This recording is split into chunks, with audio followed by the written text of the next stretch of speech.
I am DM Zone. This is Gamers Oasis. We're going to do Campaign Diary 6 for the Haunted Beginnings.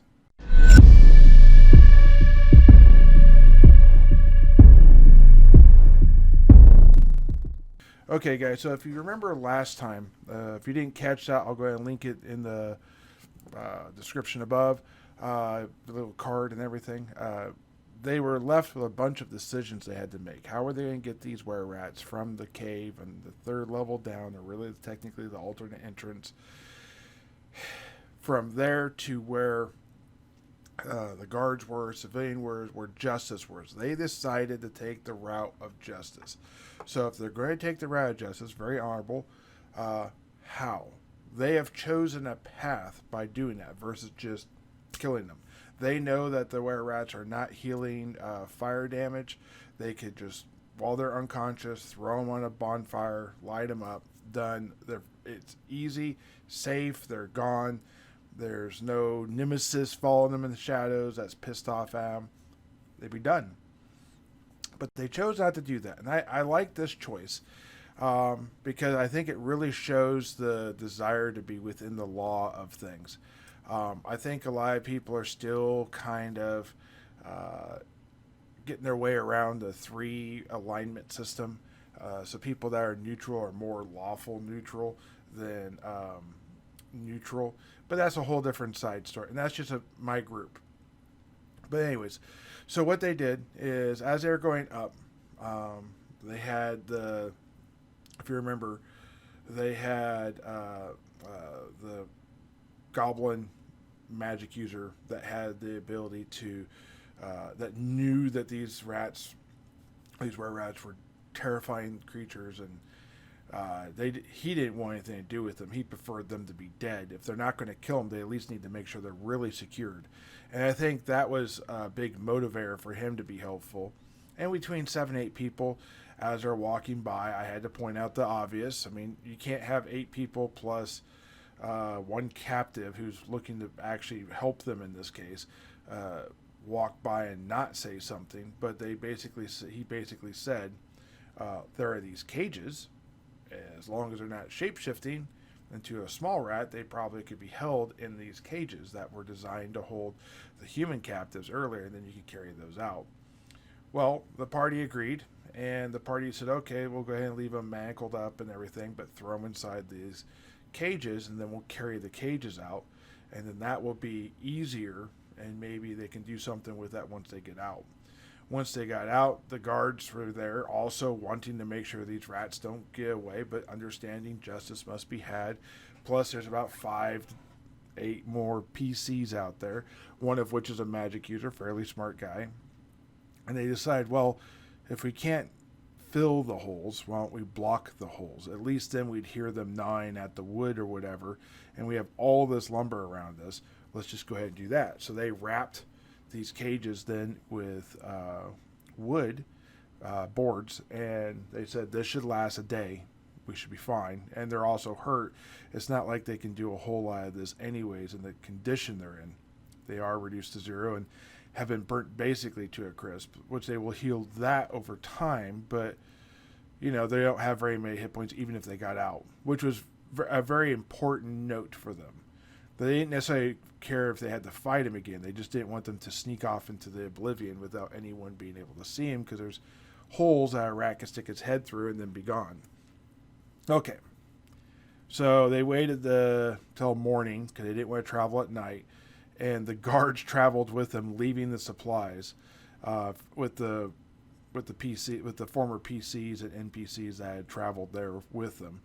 And the current PCs went to town, and they brought forth Bardol and Rodemus to town. They informed the guards. One of the guards went ahead and said, hey, we're bringing some prisoners that need to be kept as prisoners, and we believe them to be were-rats. This prompted a bunch of things to be done. They actually coated the inside of the cages that Y and Bardol were in with silver. They basically threw silver coins into a cauldron. They melted it all up, and they basically took a stick and splattered it all over the inside of the box. And essentially that was enough of a deterrent in their eyes that these were-rats probably wouldn't do anything with it. And then they kept guards armed there with silver and, and they had leaves from wolfbane. They had dried leaves from wolfbane. Edgar Wykes, the helper, right-hand man of Reinhold, the patron basically for this party, had 5 leaves that are dried of wolfbane. So he gave 1 to each one of the guards that were traveling with him, which these guards then gave them to the guards watching over the were-rats. And then he gave 3 to the party, and he may or may not have kept 1 for himself just to be smart. So there may have been 6. But anyways, he gave this out, and now the party has this as a way. And basically, there's a chance that these leaves are going to be destroyed when used, but essentially you touch the rat with this, and it causes them to flee away from you or back into wherever they can go, which would probably be back in the box. So they felt pretty good about the way they could do this, and then they were going to wait for the actual regional, the lord of this area, to come in and make judgment, and then they would decide what they're going to do. The thought is this probably will lead to the actual execution of these were-rats, but they wanted to give families peace of mind, because many families have ended up gone missing. So now they had 2 days at a minimum that the Lord was going to be there, because he was coming very quickly. The message was passed by the church, who they did say that the Lord was eager to seek justice on this and would be there as soon as he could. Expect him in at least 2 days. So he was basically going to come by horseback there. It is a 2-day ride to Thorshold, and from there they were going to go into the proceedings. The village themselves threw a party or a banquet for the party. Several groups did different things. The meat place, the place that produces meat, actually donated good meat for this. The fruit stand where 2 of the prisoners were actually found donated fruit and vegetables and this type of stuff from the farmer's market. Many people came to talk to them, one of which was the rat catcher in town, who basically took care of varmint in this area. And his family used to work at Rodemus Keep long before it fell. Actually, what happened was his father was there until about 10 years prior to the keep falling, and there was a falling out between him and one of the children, and he decided to leave Rodemus Keep and to come to Abcis, which is about a half day away. Different leadership, different rulers. He didn't have to worry about necessarily, because he fought Rodemus, he'd always be under the, this type of thing with the family. But they'd still come to town and that type of stuff.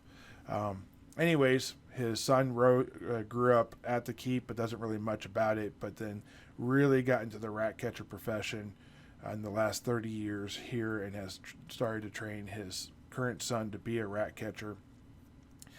And that is how basically this has moved forward. So he has some knowledge, and said that if his dad was here, he could tell you all the ins and outs. And he said when he left, the Rodemus told him to leave his maps and everything that he had done, and all of his stuff that would be considered secret or family business, which should be left there for the next rat catcher. And he doesn't know who that was. His dad would have known, but his dad's no longer around, died of natural causes in the last 30 years. So somewhere there's a rat catcher with all that knowledge, or they have left, and there's all that knowledge of what the keep used to look like back when it was an operating keep and that type of thing. So that could be something that could be like a tail off into a nice little quest, maybe something I could be thinking of later on. But more importantly, is it gave them the understanding of certain other things. There was the hint that there's a reservoir somewhere, either within the keep or under the keep, in the cave system, around the keep. He doesn't know. There's a secret reservoir for water, and his dad used to refer to it as Dog Head Reservoir. And Dog Head Reservoir is not in any maps. No one has really heard of it in Abcis. They didn't know that such a thing existed. So all this is kind of new to them. So this is an interesting thing that they can decide what they want to do with. They learned that there was at least 3 entrances into Rodemus Keep, but they were told to be collapsed because it made the keep less defendable. So they don't know if they could be dug out, what they would find if they dug out, But there are the cave systems they were in exited 3 different ways. And they saw 2, which means that there's at least one more exit that they don't know of. They also saw water. Where they went in the last time, their water had no movement, but when they went in the first time, there was movement to the water that was traveling from the east to the west. So they don't know if that's traveling to the reservoir or away from the reservoir. And they kind of look in the map, and these 2 halls could be the same hall with just collapses in between. Now, on a side note, which is nothing that would be in like a D&D thing, if you didn't know this, your local municipalities or whatever tend to use a filtering system where they run water through stone. It goes through big stone into smaller stone and then eventually into sand where it then comes out. And that gets rid of a lot of the impurities in the water, and because the bacteria attaches to the stones, and then they can go ahead and get rid of the nitrogen and the other stuff like that would allow bacteria to build. And it basically, that's one way. And then the sand actually is more of a physical barrier filter. And that's just one more way that water is purified. So this is something that actually could be worked in on purpose, or just could be a thing that happens naturally. Anyways, enough about water. Okay, so after they've learned about the water, and they learned about there's multiple entrances into the cave system, and that these have all been on purpose blocked off, it kind of really made them think about like how much thought and how much of everything else was built into this. Was there a lot more that they had not seen? I had kind of jokingly hinted with them. I was like, "Oh, you're about 25% through this level," and they're like, kind of looking at me like, I don't see anything else over here, type of thing. That maybe I shouldn't make jokes like that, but I feel like it kind of lets them know that this is big. This is not, you're in a very small section, and you've gained a lot of information, and eventually this is going to be just a cleanup session where you go through and clean it all up. And you can be fairly secure in what you got going. You just may need to obviously rat-proof this place. Because if there are were-rats and you don't get them all, you're eventually going to have rat problems again. So they're going to want to vermin-proof this area. And if I was to want to do something like that, one of the things I would do personally is when this is all said and done, I would try and convince maybe a rat catcher that had some reason to make sure this never happened again, like the son that was found and freed, to come back down here if he is found and freed, or the father if the son is found dead and isn't able to be freed, to protect this area and go back to Rodemus to reclaim what they basically were kicked out of when Reinhold takes over. And then he could basically work out of the cave system and have a very nice setup for a rat catcher that would have access to the internals of the keep to come in and out as he wished, but then would also have the ability to patrol these caves, as well as that know where these caves exit from. and that could be huge. I mean, that you have a loyal person at that point because you've saved their life, because you've done all these things. It would make a lot of sense. And again, this is just me thinking as a DM, if I was a player. I have no idea what they're going to do. I don't believe my players watch these videos, so if they want to use it, I'm totally fine with it, obviously. But I don't suspect they're even going to come up with this on their own unless they happen to think of this on their own. So, anyways, they know they have 2 days until they come back. They know that they have this extra bit of information. One of the Rothschild, the people that own the leather shop, her name. Okay, so I got a little confused in my own wording and started to misstate stuff. So I'm going to just do a quick little segment talking about the Rodemus connection to the Rothschild family within the Abcis village. So there was an Audrey, which is Audri, that was married to Bardol. That is the were-rat. Her granddaughter is also named Audrey, but it's spelled Adri. Okay, so newer pronunciation, maybe a little bit, but definitely a newer spelling. The mother of Audrey, or daughter of Audrey, was a fairly young child when, like mid-teens, I guess you could say, when the keep fell and all that type of stuff. But and was part of the group that fled from the keep before even the giants got there. So she doesn't know why the giants are there, maybe, but she knows why she left. But unfortunately, 10 years ago, Audrey's mother passed away, the daughter of Bardol. So at the time, they thought it was just a coincidence. She went out, she was killed by something, died of something, was attacked by the wildlife, and there is no more. And, that's not fairly abnormal for this type of stuff. But that's what they believed happened. Now, in retrospect, they probably think there's more there. Well, anyways, the grandmother, the wife of Bardol, that Audrey, had a diary, and when her daughter fled Rodemus Keep, she took the diary with her. And it is believed that Audrey, the wife of Bardol, has been killed sometime along the way. Either she chose not to be a were-rat, or was killed by the were-rats, or was killed as a were-rat, or has fled the area completely as either a human or a were-rat, and has not made contact with any of her children, family, or whatever, and has basically disappeared. Highly unlikely unless she is a were-rat. Anyways, the point is, her diary is in the hands of her granddaughter, and she has given this diary to the party to use for as long as they need to figure out maybe what's going on more, or what has happened.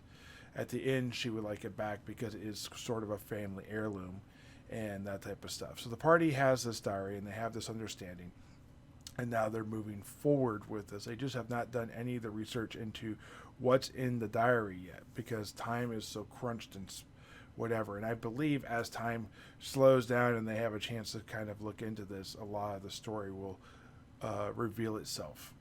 But anyways, now we'll go back to the video as I was trying to say earlier. To know how long were they were-rats before the castle was taken. Maybe there's something in there, because this is from before the castle fell. This came from the giants, and I don't fear, I don't like it being here or whatever. And then the castle falls, and you have to kind of put 2 + 2 together to get 4, maybe 5. And that type of stuff. So they're going to have some insight with this. They just haven't done that yet. And this is going to be probably in this next campaign diary where this gets explored, because the PCs are going to be now not in a hurry to try and go back into it, but to then sit there and research and to go over this, because now they're getting more and more information, and they haven't gone over any of it, taken the time to look into it. They've been going back and back and back, because there is a little bit of an overarching time crunch. If they can clear this out mostly, and then they can protect that layer until the soldiers show up. All the PCs get 500 gold for helping Reinhardt hold this area to allow the. And of course, Reinhold, will have other things that he wants done.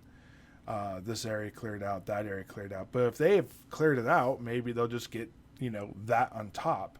Or maybe there'll be a bonus because they've done it. And then they will have, while this has happened and they don't have the soldiers there, they have looting rights, which means anything they pull out of there is theirs. Now, Reinhold may want to buy it back, but he'll offer them a fair price. For example, the Rodemus seal, the Rodemus heraldry, that type of stuff will probably be purchased back. Later on they find some other stuff, which I'll talk about later in this video. So in that part, they probably will want to buy that stuff back because it's really part of the keep, if that makes sense. And then we'll get into more of that in just a little bit later in this video. So let me go ahead and show you what the last session was like. And I'm just going to use one character here. Give me 1 second while I switch my view. So now I've switched my view. You can see here I've got Darla.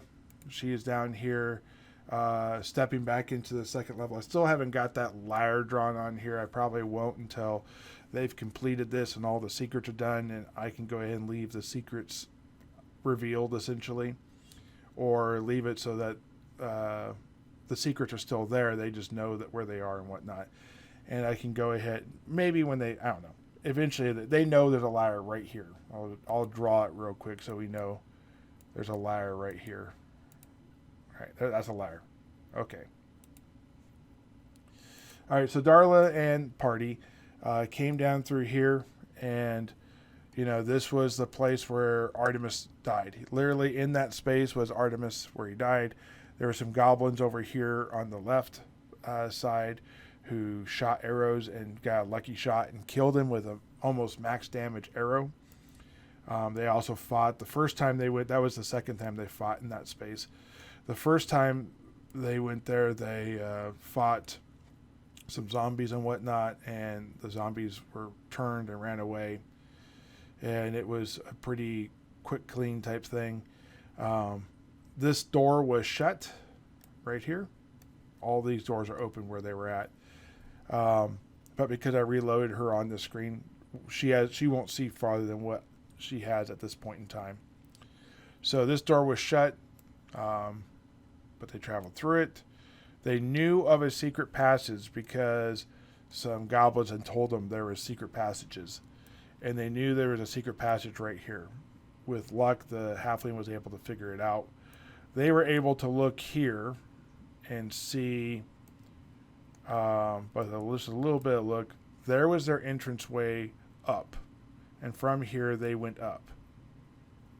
If you remember, there's a statue. They looked a little bit this way. This is all Campaign Diary 6. So they have put this together. Over here is the way to... Oops, they can go this way. They went this way. And here's the way they went down, if you remember this the second time. So, scrolling this out a little bit, moving this over a little. Right here, and mark it, is the first one they went to. And from here they fought the goblin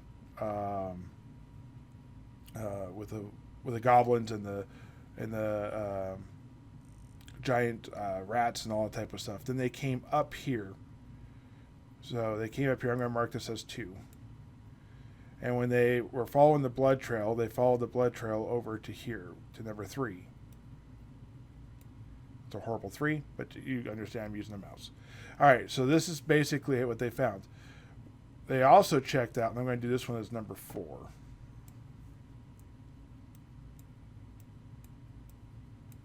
All right, so when they went down number 4, they found water that was moving from the east to the west. When they went down number 1, there was water moving from the east to the west.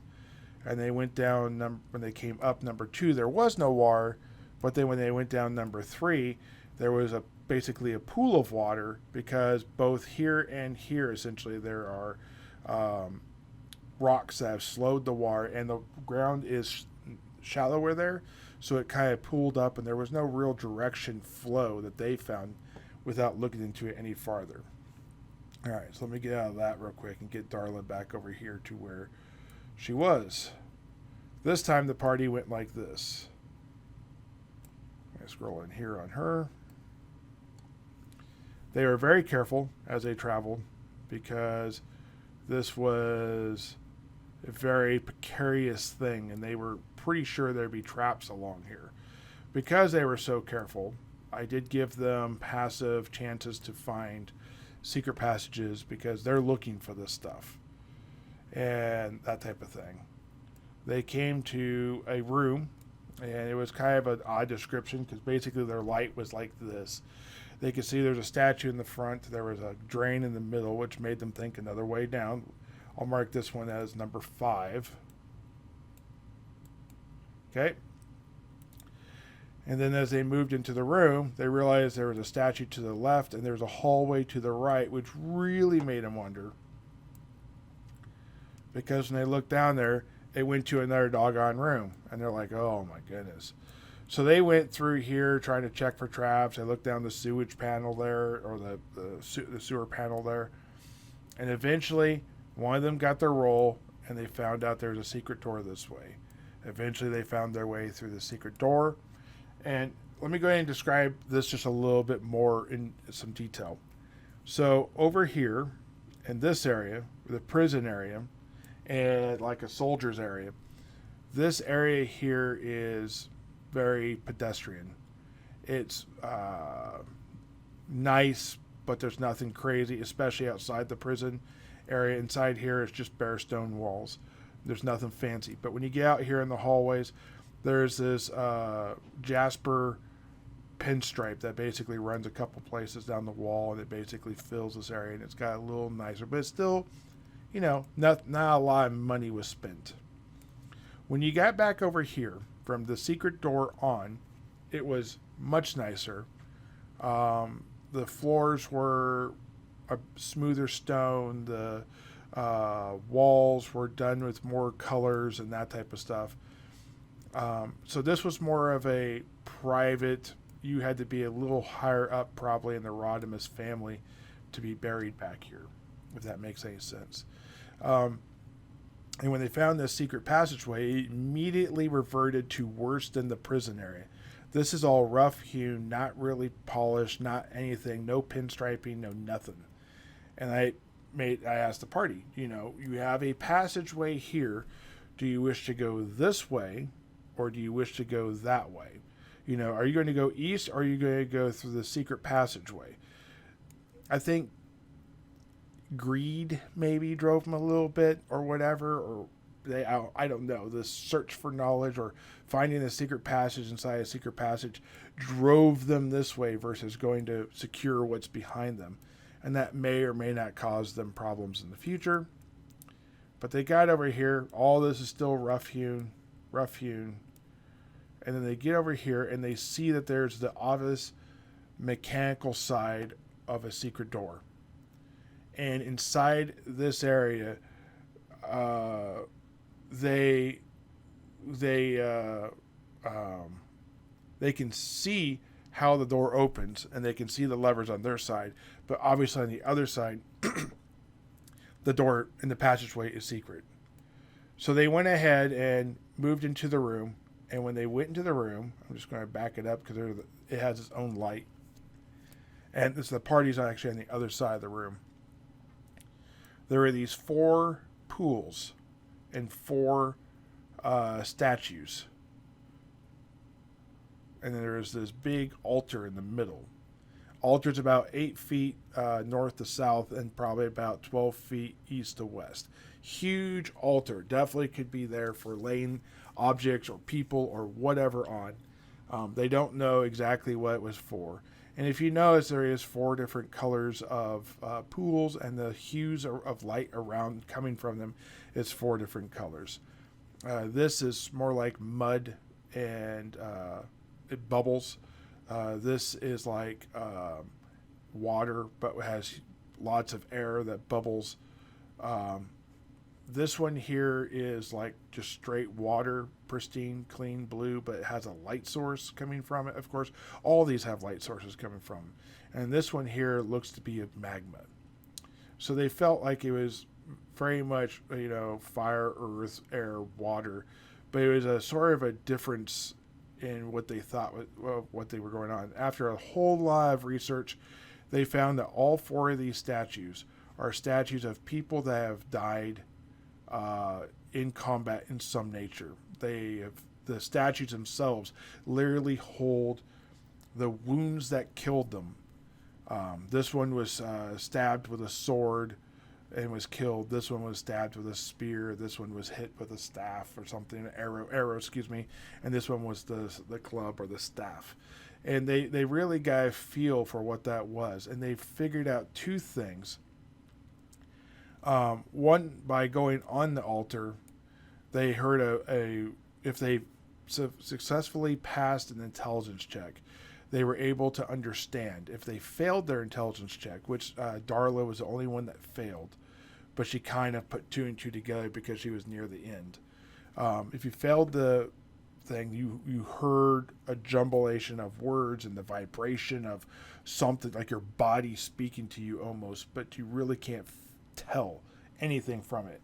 If you made your intelligence check, you're able to understand the words that were coming to you, basically resonating through your bones. And the words were, in this case, if I had like one of the dwarves or the fighter over there, it'd be champion of earth, prove thyself, or prove yourself. And then they felt like, okay, maybe this means this is my pool. That's what that means. And then when the elf went over there, it chose champion of fire, prove, and then the priest, prove yourself, champion of water type of thing. And if she had made her intelligence check, it probably would have been champion of air, prove thyself, but she failed it, so she doesn't know. Luckily it's an NPC for the most part because that player wasn't even here. But so it didn't actually matter that much. So they figured out what that was, and then they decided to do different things. The priest could not, because they cannot wield sharp weapons. But this statue had died by a sword attack. So they had someone come over with a sword and stab the pool. The pool then took the sword in and then put the sword back to him with 3 runes that glowed in blue. This got everyone super excited. The magma was shot, and the arrow came back with 3 runes glowing of red. And then this one came back with a spear being thrust into it, and it came back with 3 runes glowing of like an earth color. And then the mace was attacked into the air and came back with 3 white glowing runes. They have no idea what these runes are. The only thing they know is each one of these runes are different, and each one of these runes are of the element they came from in appearance. But they don't know anything about it. There's a door on the north side of this room, which you can see because the light from the other players is coming through. And then when they went to the door, it was shut hard because it's a dungeon, and the dungeon was keeping them out. But it was not locked, and they were able to go in. So they went into this room, and they saw all these statues. And you have 1, 2, 3, 4, 5, 6, 7, 8, 9, 10, 11, 12.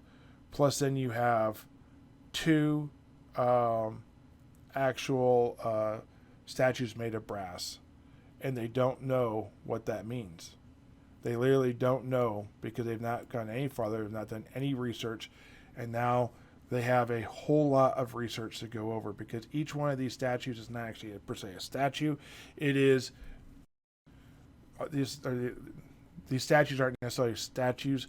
They are more there to represent that treasure of some nature was placed there. And on the wall, written in common, is a message that says Hall of Heroes.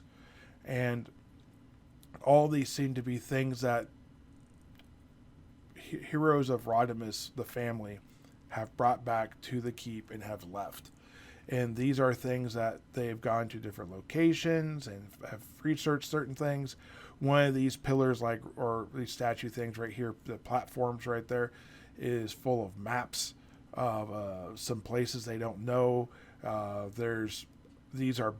of these are busts. Some of these are, say like friend so and so, and it's a bust of a person. Now they got like, who was this person? Why was this around? What's going on with this? They have so much information. And later, when all this is done, when all the Rodemus Keep is done, I'm very eager to tell you what each one of these mean. Look for Hall of Heroes Explained. And this will be explained in great detail. That will probably be a 30 to 45 minute video talking about it. Not only will that be explained, but this room will be better explained in a different video called something to the effect of pools of the elemental pools of Rodemus Keep. And there's more to this. Obviously, those runes mean something. Obviously, proving yourself means something.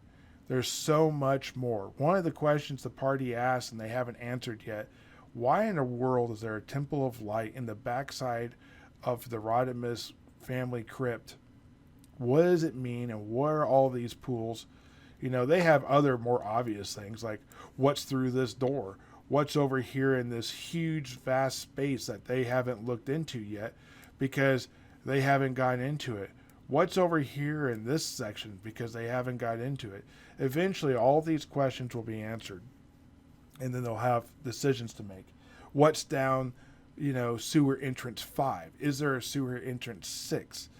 There's a lot of questions, and I think it's very exciting. I believe we're probably 3 to 4 game sessions. We're probably having this cleared out, and then they'll have to go through the building phase. Once the building phase happens, we're probably looking at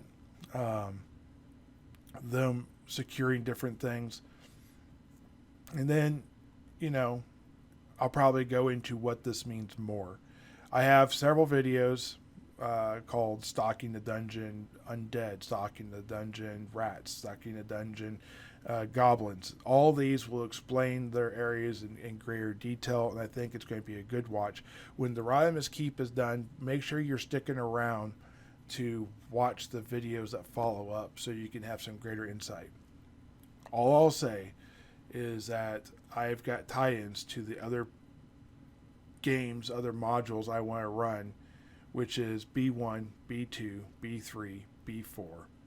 And then I may have some adventures that are not BX certified, I guess you could say, that might take them in a different direction if they continue to play, because they will reach their level 14 cap long before that. And then we have to make some decisions. Are they going to play new characters? Are they going to play alts? Are they going to play PC or NPCs they met along the way and then make it their own character and give it their own breath of life? What are they going to do? But at some point in time, we have other things, of which there are 2 other, or 3, maybe 4 other modules that I know of that would be considered BX certified. And that is on the X series. You have X1, which is Island of Dread, and then you have X2, X3, X4. Some people question whether X4 is technically BX certified or if that's BICME. But, if we're crossing over into BICME, it wouldn't make much of a difference. And eventually that may happen, or we may go the AD&D route depending on which direction the party goes with what adventure maybe they have in the future. All this is, way into a video. Most people will never see it. So if you've seen this, consider you to have some insight, and I appreciate the fact you watched this video this far. If you want to see more content like this, or if you get any value of this, hit the like button, hit the subscribe button to follow along. And I appreciate it. If you have any comments, try not to talk about some of the more secretive stuff about this video in the comments, but you can talk to me for sure over on Facebook. Just shoot me a direct message there, and I will talk to you about this and the detail we're willing to go into at this point in time. But yes, Definitely. If you want to follow along, also there is a DM Zone gaming group, and that group talks about these things, and they have sometimes homework for bonus XP and that type of stuff for those who want to build their characters faster. And some of the stuff I kind of skipped over here, like when they brought the 5 prisoners back, what was the individual families' reactions? That is gone into in more detail on the Facebook stuff. I still have to post that, but I do have it in more detail. Anyways, guys, keep rolling those dice. Look for the next one. See you in 2 weeks for the next campaign diary. We'll do that again, and we'll go from there. Thank you, and have a great day. Bye.